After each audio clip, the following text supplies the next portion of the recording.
नमस्कार विद्यार्थी मित्रांनो, माझं नाव अभिषेक ठिगळे. तर आज आपण सहाय्यक कक्ष अधिकारी पेपर 2 बघणार आहे. त्यातले गणित बुद्धिमत्ताचे प्रश्न. हा पेपर 31 जुलै 2022 या रोजी झालेला. तर ते स्टार्ट करण्याआधी 2 गोष्टी सांगतो तुम्हाला एका मिनिटामध्ये. एज्युकल्चर या ॲपवर आपल्या मी 2 इनिशिएट सुरू केलेत. 2 इनिशिएटिव्ह सुरू केलेत. ते म्हणजे एक मॅथमॅटिक्स प्रॅक्टिस PYQ टेस्ट आहे की जी ही अशा प्रकारची दिसेल तुम्हाला, आणि दुसरी आहे ती रिझनिंग PYQ प्रॅक्टिस टेस्ट. तर मॅथमॅटिक प्रॅक्टिस टेस्टमध्ये मी काय केलं, 2009 पासूनचे सगळे गणिताचे प्रश्न मी तिथे एकत्र केले आहेत आणि ते टॉपिक वाईज सॉर्ट केलेत. असे जवळजवळ 26 टॉपिक आहेत. गणिताचे 26 टॉपिक आहेत. प्रत्येक टॉपिकचे प्रश्न वेगवेगळ्या पद्धतीने अशा 26 टेस्ट आहेत जणू तुम्हाला, आणि त्या सगळ्या 26च्या 26 टेस्ट टाईम बाउंड असतील. त्या तुम्हाला सोडवता येतील वेळेमध्ये, आणि नंतर ते तुम्हाला सबमिट केल्यानंतर तुमचा स्कोअर वगैरे व्यवस्थित कळेल. तुमचा ग्राफ येईल तिथं, कुठले प्रश्न चुकत आहेत, कुठले नाही चुकत आहेत, कुठला स्ट्रॉंग पॉईंट आहे तुमचा, ह्या सगळ्या गोष्टी तुम्हाला कळतील. आणि नंतर एकदा सबमिट केल्यानंतर त्याचं तुम्हाला डिटेल्ड सोल्युशन पाहता येईल. हे झालं मॅथमॅटिक्सचं. सेम असंच मी रिझनिंगचं पण केलं आहे. मॅथमॅटिक्समध्ये जवळजवळ 1000पेक्षा जास्त प्रश्न आहेत 2009 पासून आयोगाला पडलेले, सगळे एका ठिकाणी. ठीक आहे. नंतर सेम असंच रिझनिंगचं, याच्यामध्ये जवळपास 34 असे टॉपिक आहेत. म्हणजे थोडक्यात 34 टेस्ट आहेत. सगळ्या टाईम बाउंड असतील, तुम्हाला वेळेत सोडवता येतील. सबमिट केल्यानंतर तुम्हाला त्याचा तुमचा स्कोअर कळेल, आणि त्यानंतर तुम्ही नंतर सोल्युशन बघताना डिटेल सोल्युशन कळेल. हे डिटेलवर महत्त्व का देते मी, की आत्तापर्यंत असं कुठंच पाहायला तुम्हाला मिळणार नाही. ह्याच्यामध्ये जवळपास 1200+ प्रश्न आहेत. कारण सगळे प्रश्न तिथेच, सोल्युशन तिथेच, डिटेल सगळं व्यवस्थित लिहून तुम्हाला तिथं ते दिसणार आहे. आणि या सगळ्या गोष्टी कुठल्या पुस्तकात नसणार आहेत, कुठल्या ऑनलाईन प्लॅटफॉर्मवर नाही आहेत. हे सगळं मी रिसर्च करूनच बोलतो आहे. एकही प्रश्न स्किप केलेला नाही. किती एक अवघड प्रश्न असेल, कारण स्किप करायचा प्रश्न नाही आहेत. कारण माझं जे पुस्तक होतं त्याचं मी सॉर्ट केलं, आणि त्याच्यामध्ये परत लेटेस्ट प्रश्न ॲड करत राहिलो इथे. म्हणजे ते पुस्तक तर आहेच आहे, आणि वरून जे पण लेटेस्ट होतील ते सगळं तुम्हाला याच्यामध्ये मिळणार आहे. आणि आता हे एवढं प्रॅक्टिस करायला एवढं सोपं जाणार आहे की जे 8 ऑक्टोबरची तयारी करतायत ना, त्यांना रोज एक जरी टॉपिक तुम्ही तयार केला, किंवा जे पेपरला पडत आहेत तोच टॉपिक, आता जे पेपरला कधी पडत नाही तो आत्तापर्यंत राहू दिला, पण जे पडत आहेत ते जर व्यवस्थित तुम्ही ट्राय केलं तर नक्की तुम्हाला कळेल. आणि यासाठी 2 फ्री डेमो पण केलेत मी. आता ह्याच्यामध्ये एक सिलॉजिझमचा पेपर आहे डेमोमध्ये, आणि एक आहे ॲव्हरेजचा पेपर. तुम्ही बघा, 2009 पासूनचे सगळे पेपर आहेत, आणि फक्त पुस्तकात अशा कुठल्या तेवढ्या, तर सिलॉजिझमचे जवळ 36 प्रश्न आहेत. 36 एका ठिकाणी कुठंच नाहीत भेटणार आहे. काही ना काही ते स्किप असेल, कोणाला पेपर सापडत नाही, त्यामुळे ते राहून गेलेला असतो. तर आपल्या ह्याच्यात तसं काही नाही झालं. या वर्षापासून ते 2021 पर्यंतचे सगळे पेपर आहेत. आत्ता जे लेटेस्ट घडत आहेत, ह्या वर्षातले जे घडलेत तेवढेच फक्त पेपर टाकायचे राहिलेत. ते पण ह्या मंथ एंडपर्यंत अपलोड होऊन जातील. ओके. तर हे सगळं असं आहे. तर ज्यांना जॉईन करायचं ते जॉईन करू शकता. फक्त 99 रुपयेमध्ये आहे. थोडक्यात हे मी ईबुक टाईप बनवलेलं आहे. ठीक आहे. तर आपण आजच्या विषयाकडे वळू आपल्या, तो म्हणजे आपले गणित बुद्धिमत्ताचे ASO मेन्सचे प्रश्न. तर त्याच्यासाठी स्टार्ट करू आपण. पहिला प्रश्न बघा. मंत्र जो सेबापेक्षा 4 पट मोठा आहे. ठीक आहे. असं नाही म्हणायला पाहिजे खरं तर, 4 टाइम्स ओल्डर दॅन असं नाही म्हणायला पाहिजे, कारण तसा अर्थ घेतला तर एक्झाम्पल सुटत नाही. ह्याचा अर्थ असा पाहिजे होता की मंत्र हा सेबाचा 4 पट आहे. 4 पट मोठा आहे म्हणजे ते सेबा +4 असं करायला लागतं ते. पण हे तसं नाही होणार. ते दोन्हीकडे पण त्यांचं चुकलं. ओल्डर दॅन नाही पाहिजे, 4 टाइम्स ओल्डर टू सेबा असं पाहिजे. ओल्डर दॅन नाही पाहिजे तिथं. आणि इथं पण 4 पट मोठा आहे नाही पाहिजे, 4 पट आहे पाहिजे. आता हे असं का म्हणतं, जर तुम्ही ह्या अर्थानं सोडवायला गेला तर खूप वेगळं गणित होईल, पण तसं उत्तर निघत पण नाही. त्यामुळे दुसरं काय म्हटलंय, तो आता 20 वर्षाचा आहे. मंत्र किती वर्षाचा आहे आता? 20 वर्षाचा आहे. मग मंत्र जर 20 वर्षाचा असेल तर 20 बरोबर 4 × सेबा. मग सेबा कितीची होईल रे? सेबा कितीची होईल? 4 × 5 = 20. सेबा कितीची होईल? 5ची होईल. आता त्यांनी काय विचारले, जेव्हा त्याचे वय सेबाच्या वयाच्या 2.5 होईल तेव्हा तो जितका वयाचा होईल तितका वयाचा काढा. आता जर समजा अजून 5 वर्षांनी समजू आपण, अजून 5 वर्षांनी सेबा कितीची होते रे? 10ची होते. अजून 5 वर्षांनी सेबा 10ची होते, कारण 2.5 म्हणजे सगळं 5च्या पटीत खेळायला लागणार आहे. 5, 10, 15 अंदाज केला आपण. सेबा 5ची होते. मंत्र कितीचा होणार? 25चा. मग 10च्या 2.5 आहे का रे? 25 आहे. मग कितीचा होईल तो? 25चा. मंत्र कितीचा असेल? 25चा असेल, जेव्हा तो सेबाच्या 2.5 पट आपल्याला हवा आहे त्यावेळी. ठीक आहे. सोपा होता हा प्रश्न. दुसरा, जेव्हा मुलगा त्याच्या नेहमीच्या गतीच्या 5/7 गतीने चालतो तेव्हा तो शाळेत 7 मिनिटे उशिरा पोहोचतो. शाळेत पोहोचायला त्याला लागणारा नेहमीचा कालावधी निवडा. कशाचा प्रश्न आहे? स्पीड टाईम डिस्टन्सचा प्रश्न आहे. याच्यामध्ये मी काय सांगतो, स्पीड टाईम डिस्टन्समध्ये मी तुम्हाला नेहमी काय सांगतो की कॉन्स्टंट काय आहे त्या आधी शोधायचं. याच्यात कॉन्स्टंट काय रे? शाळा ते त्याचं घर. डिस्टन्स कधी चेंज होणार आहे का? नाही. म्हणून डिस्टन्स काय याच्यात? कॉन्स्टंट आहे. मग मला सांगा speed is equal to distance upon time असतं. त्यातलं जर डिस्टन्स कॉन्स्टंट आहे तर speed is inversely proportional to time. Speed inversely proportional आहे म्हणजे काय, जसं जसं स्पीड वाढेल टाईम कमी होईल. ओके.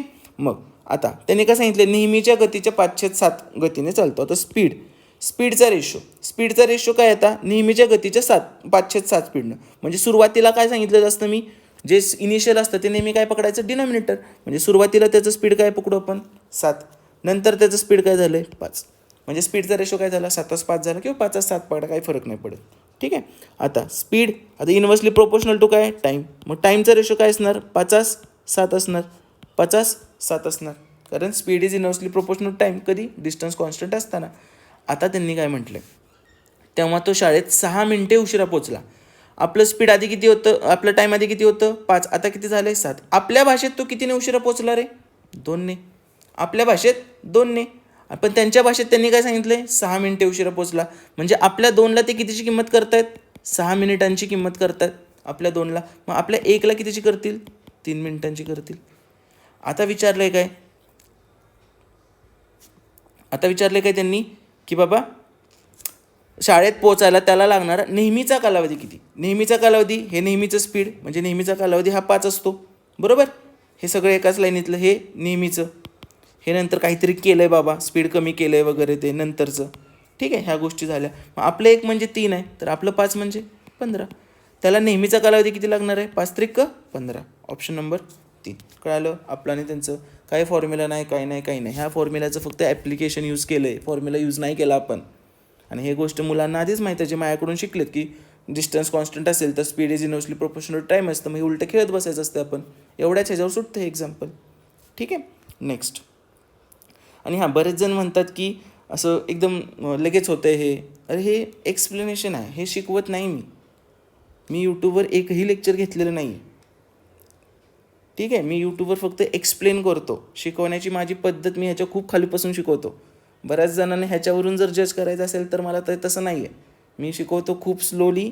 पहिल्यांदा एकदम बेसिक छोटी गणितं आधी फॉर्म्युल्याने शिकवतो, मग नंतर आपलं आणि त्यांचंही माझी मेथड वापरतो मी, आणि त्यानंतर हे एवढं फास्ट सुटतं. मग आत्ता आपल्याला काय करायला लागलं असतं बघा, स्पीड टाईम किती आहे, 5/7 आहे का, 7चं होतं आहे 5, म्हणजे इथं 5चं होणार 7.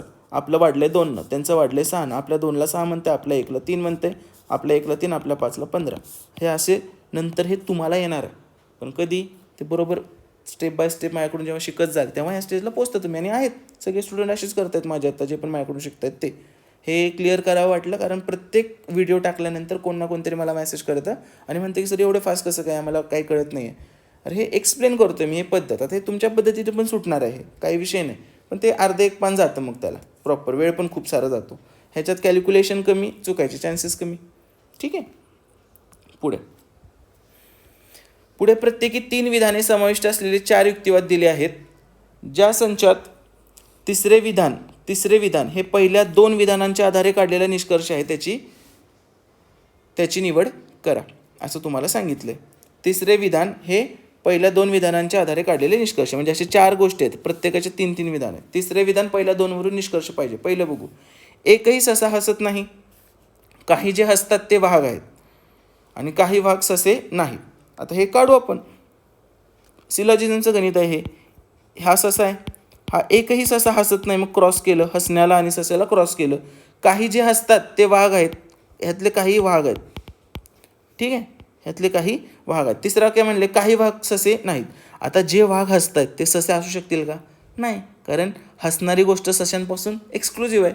हसण्याचा सर्कल सशापासून एक्सक्लुझिव्ह आहे. म्हणजे जे काही वाघ हे हसतात ते ससे असणार नाहीत, म्हणजे काही वाघ ससे नाही, ते करेक्ट आहे. म्हणजे पहिल्या 2 वरून आपलं तिसरं करेक्ट येतं आहे. म्हणजे काय झालं आपलं करेक्ट. इथपर्यंत आलो. दुसरं बघा आता, सर्व कोल्हे काळे आहेत. सर्व कोल्हे हे काळे आहेत. काही कोल्हे नाचत नाहीत. आता काही कोल्हे यातले नाचत नाही आहेत. ठीक आहे, आता पकडू आपण ते. तर काही नर्तक काळे नाहीत. आता हे काहीच कळत नाही, एकदम मिसमॅच डायग्राम आहे. ह्याच्यातून आपण काहीच करू शकत नाही. त्यामुळे हे दुसरं पण इनकरेक्ट. तिसरं बघा, ए शपथ घेण्याची हौस भागवतात. शपथ घेणाऱ्यांना धमकावले जाते, म्हणजे हे शपथ घेणाऱ्यांची हौस भागवतात. हे ए आहेत, हे शपथ घेणार आहेत.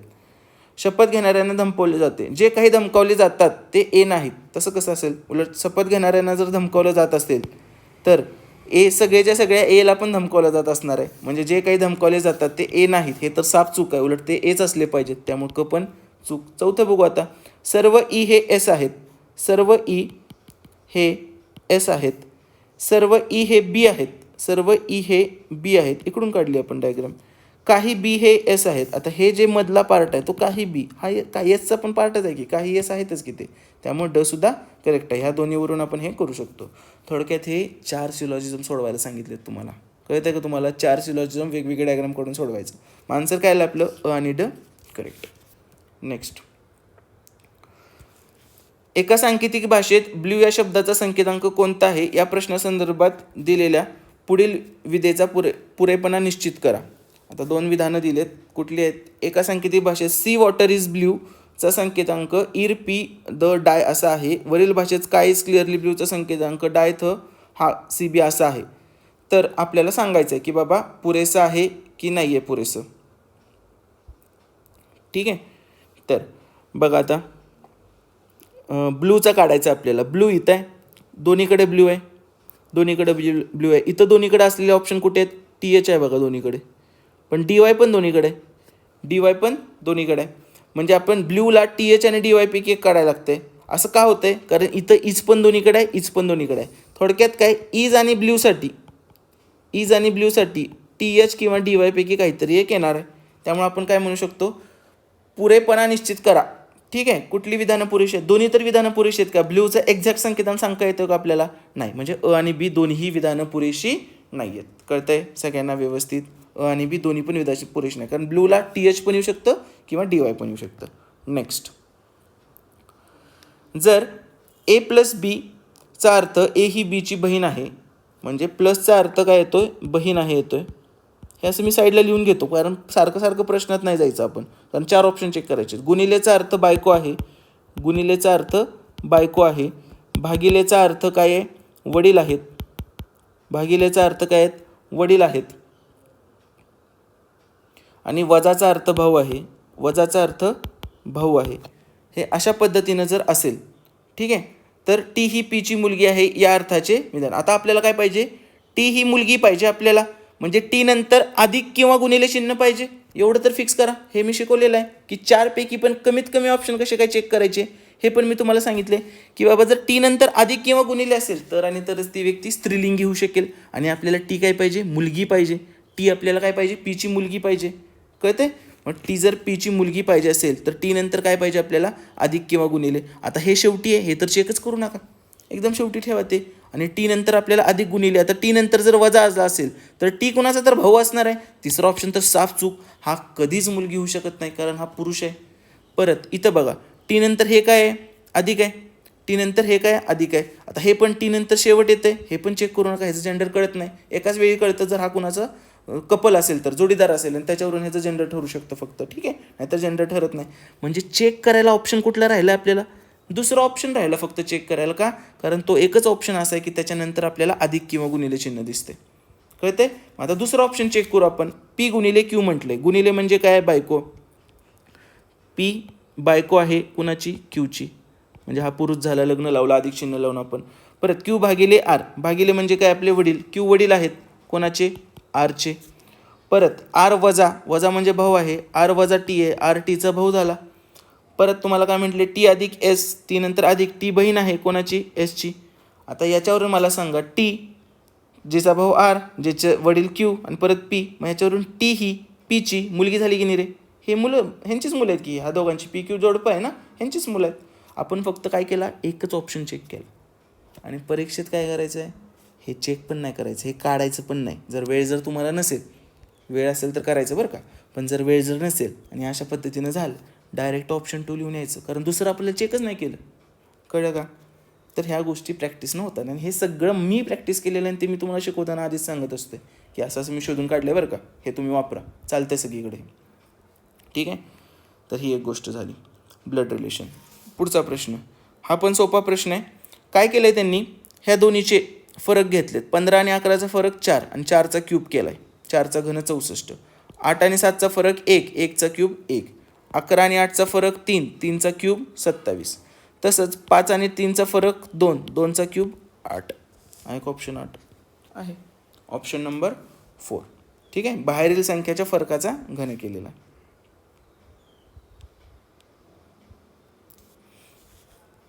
राम, श्याम, सुरेश, चंदू आणि कमला हे 5 मित्र एका रांगेत दक्षिणेकडे तोंड करून क्रिकेट पाहतात.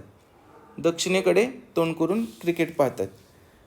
ते या क्रमाने बसले असतील असे नाही. केवळ श्याम हा राम आणि कमला यांच्यामध्ये आहे. केवळ श्याम हा राम आणि कमला यांच्यामध्ये आहे. श्याम हा राम आणि कमला यांच्यामध्ये आहे. मग ते असं पण असू शकतं. अजून एक केस करू आपण इथे. राम इकडे ठेवू आपण.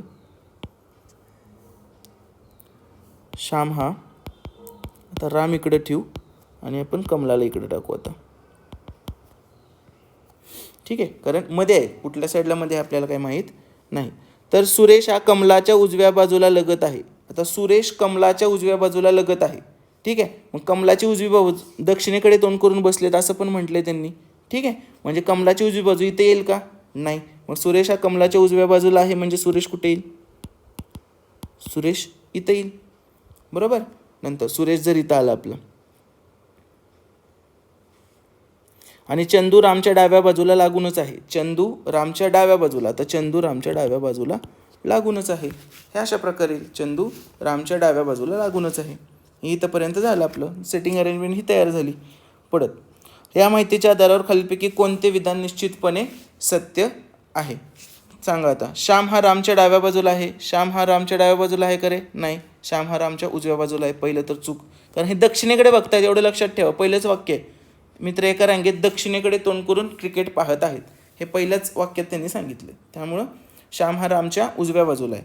दुसरं, चंदू कमलाच्या डाव्या बाजूला. तिसरं आहे चंदू कमलाच्या डाव्या बाजूला. तिसरा 1 2 3 चंदू कमलाच्या डाव्या बाजूला तिसरा आहे. Option number 2. तिसरं बघा, श्याम कमलाच्या उजव्या बाजूला आहे. श्याम कमलाच्या उजव्या बाजूला आहे का? नाही, डाव्या बाजूला आहे. डाव्या बाजूला आहे. परत चौथं बघा, राम सुरेशच्या डाव्या बाजूला दुसरा आहे. राम सुरेशच्या डाव्या बाजूला दुसरा आहे. दुसरा आहे का रे? नाही, तिसरा आहे. त्यामुळे हे पण चूक. निश्चितपणे सत्य काय? चंदू कमलाच्या डाव्या बाजूला तिसरा आहे. चंदू कमलाच्या डाव्या बाजूला तिसरा आहे. हे निश्चितपणे काय येईल? सत्य येईल. त्यामुळे आपलं पुढील युक्तिवाद अभ्यासा आणि त्यातील वापरलेल्या तर्काशी सारखेपणा असणारा जवळचा पर्याय निवडा. सर्व झाडे पाने धारण करतात. सोनमोहर हे झाड आहे म्हणून सोनमोहर पाने धारण करतात. ठीक आहे, आता हे सगळं व्यवस्थित आहे. म्हणजे झाडं पाने धारण करतात. सोनमोहर झाड आहे तर सोनमोहर सुद्धा पाने धारण करत असणार. बरोबर. आता सेम ह्यासारखा पर्याय निवडू आपण. सर्व झाडे पाने धारण करतात. तो वृक्ष झाड नाही आहे म्हणून तो वृक्ष पाने धारण करत नाही. आता मला सांगा, सर्व झाडे पाने धारण करतात मान्य आहे, पण वृक्ष पाने धारण करतात का नाही करतात हे सांगितलंय का वर? नाही. मग ते करत असतील नसतील आपल्याला नाही माहिती. निश्चित आपण सांगू शकत नाही. पहिलं तर चूक येणार. मग करत पण असतील नसतील पण आपल्याला माहीत नाही काय. दुसरं, सर्व सोनमोहर पाने धारण करतात. ते झाड पाने धारण करते म्हणून ते झाड सोनमोहर आहे. नाही, ते कुठलं पण झाड असू शकतं. सर्व सोनमोहर पाने धारण करतात. ते झाड पाने धारण करते म्हणून ते काय वेगळे झाडे पाने धारण करतील न करतील काय माहिती आहे का आपल्याला? नाही. ते झाड सोनमोहर कसं काय असेल? बाकीचे पण असू शकतील काय. ठीक आहे, त्यामुळं दुसरं पण आपलं काय येणार? चूक येणार. तिसरं बघा, सर्व पाने झाडांवर वाढतात. तो वृक्ष पाने धारण करतो म्हणून तो वृक्ष झाड आहे. हे करेक्ट येऊ शकतं, कारण सर्व पानं कुठं वाढतायत रे? झाडांवरच वाढतात. त्यांनी सांगितलं सर्व पाने झाडांवर वाढतात. आणि तो वृक्ष पान धारण करत असेल तर काय म्हणू शकतो आपण? तो वृक्ष झाड असलाच पाहिजे. मग तिसरं काय येणार आपलं? करेक्ट. नको त्या गोष्टींचा विचार केला की मग तुम्ही सगळ्यालाच बरोबर पकडत बसणार असं आहे. परत चौथं बघा, सर्व झाडे पाने धारण करतात. तो वृक्ष पाने धारण करतो म्हणून तो वृक्ष झाड नाही. अरे हे तर ह्याच्या उलटं दिलं. बरोबर, म्हणून तो वृक्षवर झाड पाहिजे होता आपल्याला. त्यामुळे चौथं पण काय येणार? ऑप्शन नंबर 3 फक्त करेक्ट आहे. हे विधानांचे प्रश्न तर एवढे भारी घेतलेत मी आपल्या कोर्समध्ये, तुम्हाला एकही प्रॉब्लेमच नाही येणार. युक्तिवादाचे एवढे पडतात प्रश्न, आता तुम्ही विचार करा. युक्तिवाद कसं काय चुकवला आहे, युक्तिवादामध्ये गृहीतक कुठलं पकडलं आहे, हे जे पडतात युक्तिवादातून काय निष्कर्ष काढाल, हे युक्तिवाद रिलेटेड जे प्रश्न आहेत ते सगळे आपण व्यवस्थित घेतलेले आहेत. पुढे, वैज्ञानिक आकलन विकसित करत असताना आपण त्रुटींमुळे नेहमीच अडचणीत सापडतो. प्रत्येक पिढीला आकलनावर येणारी त्रुटी मर्यादा फार तर थोडी कमी करण्याची आशा बाळगता येते आणि त्रुटी मर्यादा लागू पडण्याशी संबंधित सामग्री संचात भर टाकता येते. त्रुटी मर्यादा अटळ असून ती आपल्या ज्ञानाच्या विश्वसनीयतेचे दृश्यमान स्वमूल्य निर्धारण करत असते. यामुळे आपल्याला नेहमीच वैज्ञानिक तथ्यांबाबत अनिश्चितता स्वीकारावी लागते. सार्वजनिक मत सर्वेक्षणात तुम्ही अनेकदा त्रुटी मर्यादा पाहता, जसे 3% धन व ऋण इतकी अनिश्चितता. ठीक आहे, म्हणजे टॉलरन्स म्हणायचं आहे बहुतेक. टॉलरन्स शब्द वापरू आपण ह्याला. ज्यात महासभांच्या नोंदीतील प्रत्येक भाषण, दूरदर्शनावरील प्रत्येक जाहिरात, प्रत्येक प्रवचन या गोष्टी अशा त्रुटी सीमा किंवा त्याच्याशी सममूल्य असे काही आहे समाजाची कल्पना करा. आता काय सांगितलं, पुढील पैकी वरील युक्तिवादातून जनतेला उपयुक्त निष्कर्ष ठरणारे योग्य विधान निवडायचे. प्रश्न वाचत जाऊ. आपल्याला एक कळालं त्यांनी कशात त्रुटी मर्यादा बाळगता येते, म्हणजे टॉलरन्स असतो पुढं मागं आपण कट ऑफ सांगताना नाही का म्हणत, त्या पद्धतीचा असा आशयाचा हा पॅसेज आहे. पॅसेज वाचला की नेहमी आपल्या रिलेटेड एखादी गोष्ट आठवायची आणि त्यानुसार मग त्याचा विचार करत राहायचं, तरच ते सुटतं व्यवस्थित. बघा पहिला वाक्य, जर माहिती राजकीय आणि धार्मिक नेत्यांसारख्या प्रबळ अधिकाऱ्यांकडून येत असेल तर लोक ती चिकित्सक मूल्यमापनाशिवाय स्वीकारतात. असं काहीही सांगितलं आहे का त्यांनी? काय कशाचं काय आहे, कोण स्वीकारतं कोण नाही स्वीकारत? नाही. नेहमीच वैज्ञानिक तथ्यांबाबत अनिश्चितता स्वीकारली लागते. उलट स्वीकारतच नाही आपण, अनिश्चितता स्वीकारून असतो. ठीक आहे, त्यामुळे पहिलं तर काय येणार नाही. नंतरचं बघा दुसरं, दूरदर्शन जाहिराती जनतेला संबंधित त्रुटी मर्यादेचा परिचय करून न देता माहिती पुरवतात. तसं काही सांगितलेलं नाही आहे. संबंधित त्रुटी मर्यादेचा परिचय नाही, उलट सांगितलेलं असतं 3% धन ऋण इतकी अनिश्चित त्रुटी मर्यादा पाहता. ठीक आहे, त्यांनी पण सर्वेक्षणात वगैरे सांगितलेलं असतं. दुसरं पण चूक आहे. तिसरं बघा, स्वतःकडून माहिती पुरवली जात असता अधिकारी स्रोतांनी त्या संबंधित त्रुटी मर्यादेचा लोकांना परिचय करून दिला पाहिजे. स्वतःकडून माहिती अधिकारी स्रोतांनी त्याविषयी काय बोलले का? त्याविषयी काय बोलले का? नाही, काहीच नाही बोललं. असं केलं पाहिजे तसं केलं पाहिजे, काही नाही बोललं. चौथं काय बघा, कोणत्याही अधिकारी स्रोताकडून केल्या जाणाऱ्या कोणत्याही युक्तिवादाबरोबर जनतेने संबंधित त्रुटी मर्यादा सांगण्याची मागणी केली पाहिजे. हा आपण काय करू शकतो, हे सगळं होतंय, हे काय सांगितलंय त्यांनी, हे सगळं होतंय की असं असं आहे आणि त्यांनी विचारलंय काय, जनतेला उपयुक्त निष्कर्ष. यातून आपण काय घ्यायचं आहे, आपण हे केलं पाहिजे की आता त्रुटी आहेत ना, मिळणारच आहे त्रुटी आपल्याला, करेक्ट. तर आपण अशी मागणी केली पाहिजे की बाबा ह्यातल्या त्रुट्या काय आहेत सांगा, त्रुटी मर्यादा सांगा आम्हाला. तर हे आपण निष्कर्ष यातून काढू शकतो, कारण त्यांनी सांगितले की जनतेला उपयुक्त ठरणारा निष्कर्ष सांगा. Option number 4. ह्या सगळ्या तर हेच आहेत ना, फॉल्सच आहेत आणि मी ते ह्याच्यात दिले पण नाही आहेत आणि ह्यानं काय जनतेला उपयुक्त असं काही मिळणार नाही. हे सगळं फॅक्ट सांगितले त्यांनी, त्रिकाला बाधित सत्य असल्यासारखं सांगितलं यांनी. ठीक आहे, पुढे जाऊ आपण. हा सगळ्यात भारी प्रश्न की बाबा जे फक्त फॉर्म्युला बेस शिकवत आहेत किंवा त्याच पॅटर्न म्हणजे एका ह्याच्या बाहेर जात नाहीत, साच्याच्या बाहेर, त्यांना असे प्रश्न आले की मग अवघड जातं, काय करायचं काय नाही. मी प्रत्येक प्रश्न हे करताना हे करतो की बाबा आता करायचं काय. हां ठीक आहे, आता प्रश्न वाचला, आता मी पेपरवर काय लिहू पेनानं माझ्या, स्टार्ट कुठनं करू. मग ह्याचं स्टार्ट करण्याचं सिम्पल एक्झाम्पल, आपलं एक्झाम्पल घ्यायचं स्टार्ट करायचं. बघा, जर n बरोबर 1+x असेल, n बरोबर 1+x असेल, x हा 4 क्रमवार धनपूर्णांकांचा गुणाकार आहे, तर सत्य विधान ओळखा. n काय सांगितले आधी, आता x बघायला पाहिजे आपल्याला. x हा 4 क्रमवार धनसंख्यांचा पूर्णांक आहे. मग x बरोबर मी पहिल्यांदा काय करतो, 1 गुणिले 2 गुणिले 3 गुणिले 4 करतो, क्रमवार धनपूर्णांकाचा गुणाकार आहे. किती येतं हे, 4 त्रिकोण 12 दूनी 24 एक्के 24, कळते, 24 एक्के 24 आलं. आता n काय येणार बघ ह्याच्यावरून, n काय येणार, x+1 आहे सांगितले त्यांनी, n हा माझा x+1 किंवा 1+x आहे, तर 24 + 1 काय येणार माझं 25. आता ही n काय रे आपली, विषम संख्या आहे का, आहे. n काय आपली पूर्णवर्ग संख्या आहे का, आहे. मग लगेच अ आणि क लिहिणार का तुम्ही, नाही. हे तर एकच एक्झाम्पल घेतलं, चुकून जुळून आलं असेल आपलं.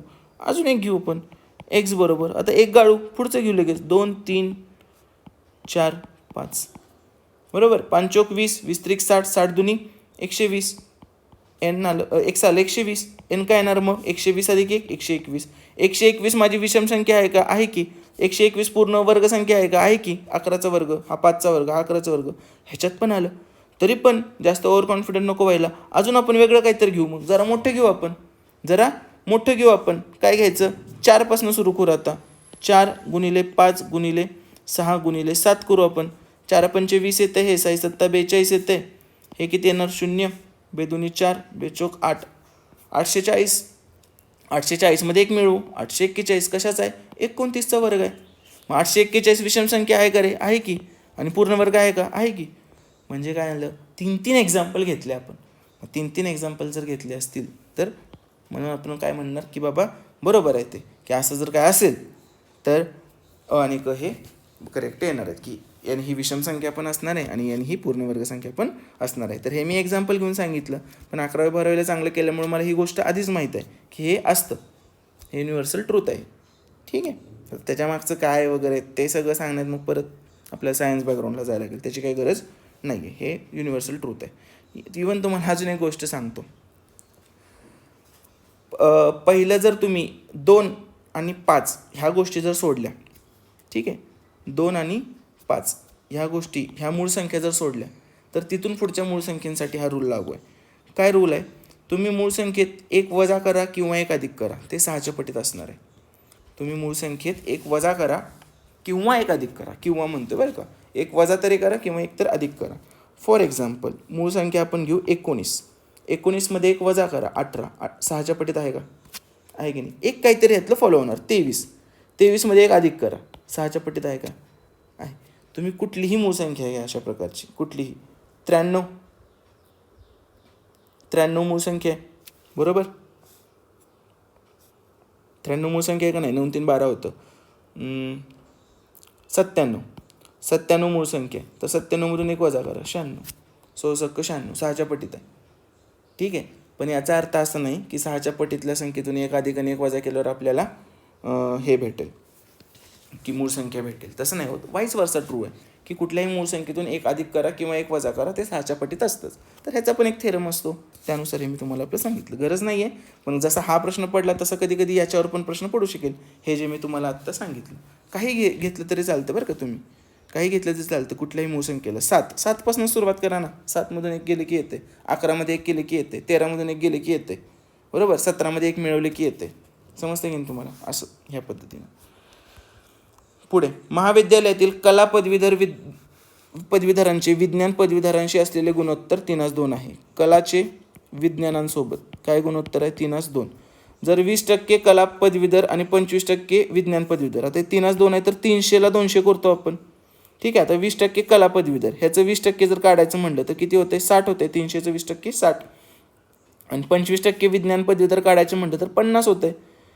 तर पात्र नसलेल्यांची टक्केवारी काढा. पात्र नसलेल्यांची हे टोटल किती झाले रे? 60 आणि 50 110 झाले. हे पात्र असलेले झाले. टोटल आपले 500 आहेत. टोटल 500 आहेत. पात्र नसलेले किती झाले? म्हणजे 390 झाले. 390. मग 500 पैकी जर 390 असतील, 500 पैकी जर 390 असतील,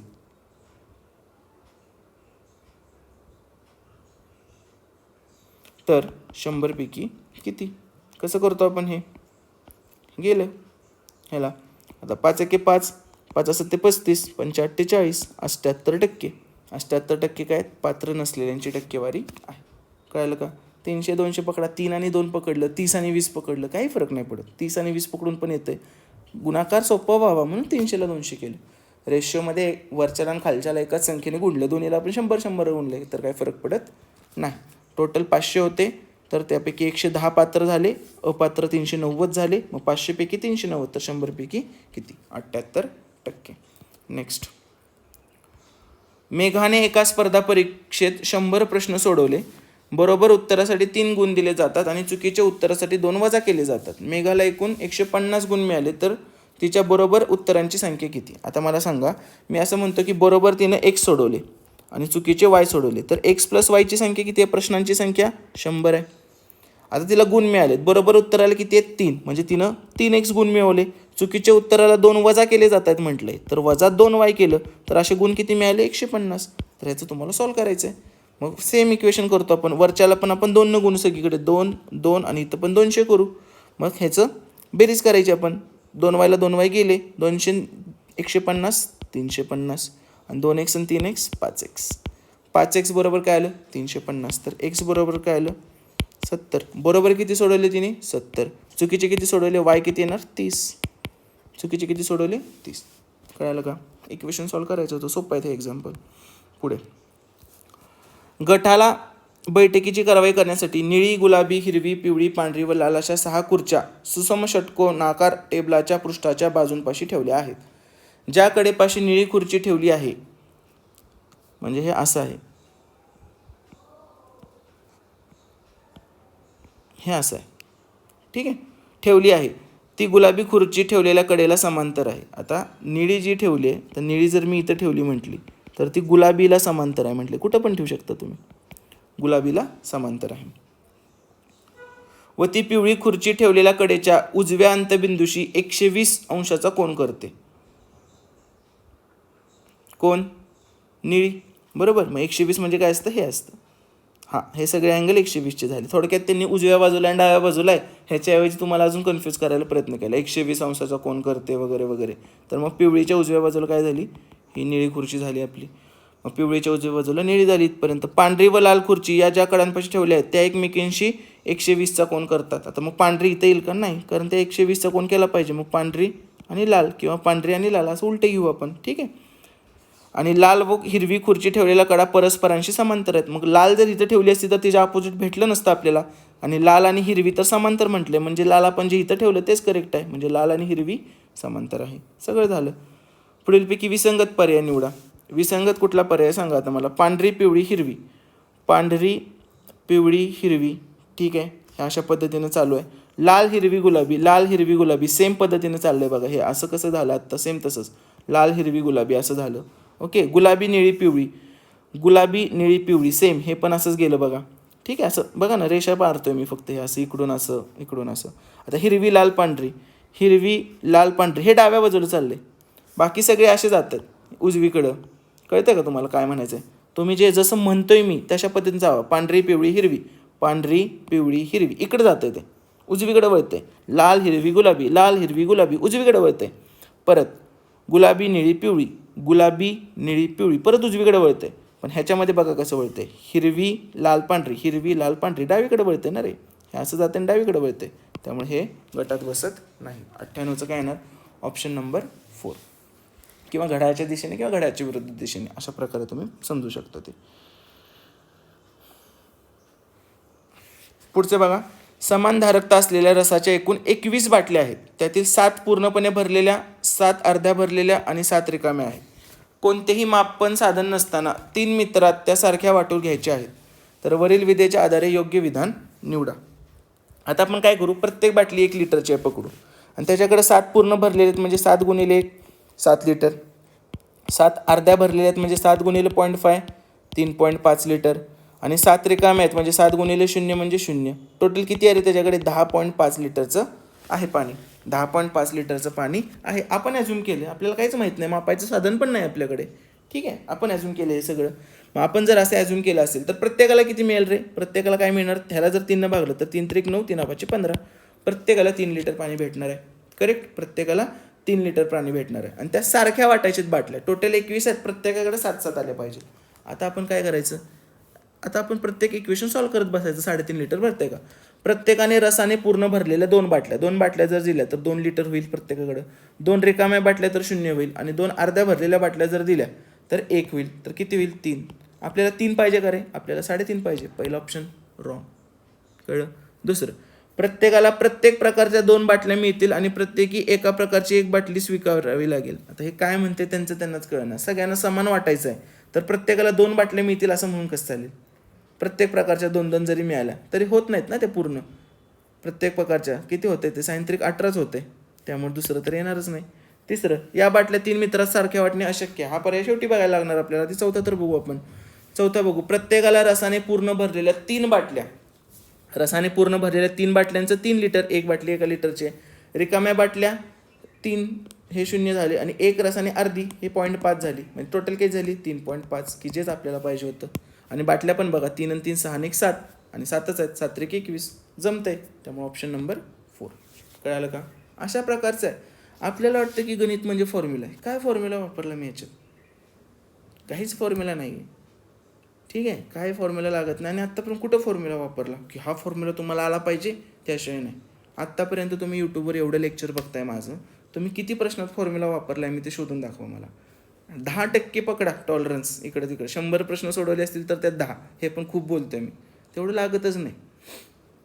ठीक आहे. आणि एक अंदाज असतो, त्या अंदाजावर आपल्याला उत्तरं काढता येतात.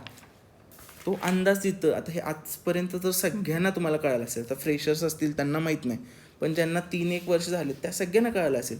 फक्त अभ्यासाची स्पर्धा नाही आहे ही, फक्त अभ्यासाची स्पर्धा नाही आहे. खूप अभ्यास करणारे लोक बघतोय, प्रिलिम पण नाही निघत आहे.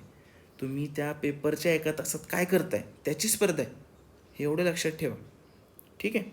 बघा पुढे, कारण नुसता अभ्यास करून असतं तर नाही. खूप मग माझे बरेच मित्र आहेत, म्हणजे ते सकाळी जे 7ला जातात ते रात्री 11ला बाहेर पडतात लायब्ररीतनं, असे मित्र आहेत. पण तेवढं अजून तिथंच आहेत ना ते. तर त्यामुळे ही फक्त अभ्यासाची स्पर्धा नाही राहिली, बऱ्याच गोष्टींची स्पर्धा आहे. सगळ्यात मोठी तर पेशन्सची स्पर्धा आहे. ते 2-3 गोष्टी घडतात आजूबाजूला आपल्या, त्यामुळे ह्या गोष्टी सांगायला लागतात. निवांत राहा. मेन म्हणजे एन्जॉय करून अभ्यास केल्याशिवाय पास होणार नाही. अभ्यासात एन्जॉय शोधायला लागणार. एन्जॉय म्हणजे बाहेरचा एन्जॉय नाही म्हणत मी, अभ्यासात एन्जॉय शोधायला लागणार तुम्हाला. त्याशिवाय नाही. बर्डन म्हणून करत असाल तर सरळ म्हणणं आहे आपलं, वेगळं काहीतरी पाथ निवडा. खूप मार्ग आहेत. ही MPSC आहे. ठीक आहे. तुम्ही इथं आहात, इकडून जाता येतं आहे, इकडून जाता येतं आहे, इकडून जायला कोणी सांगितलं नाही आहे तुम्हाला. आणि जर गेलाय तर मग जे सांगितलं आहे ते करायचं, फक्त जे अपेक्षित आहे ते करायचं. ज्यानं पोस्ट निघणार आहे त्याच गोष्टी करायच्या.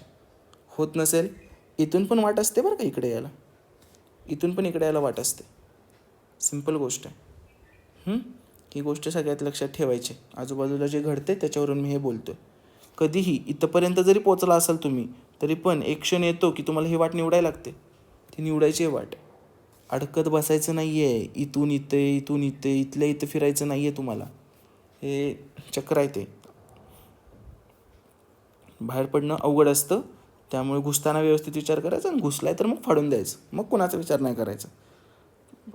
सिरियसली केले की होतं सगळं. पुढे, मला आश्चर्य वाटते की आपण आपला वेळ व शक्ती वाचवण्यासाठी व्यापारी उड्डाणे वापरतो, आणि उड्डाणे वातावरणात इतका कार्बन डायऑक्साईड मिसळतात की जेवढा काही संपूर्ण देश एका वर्षात मिसळतात.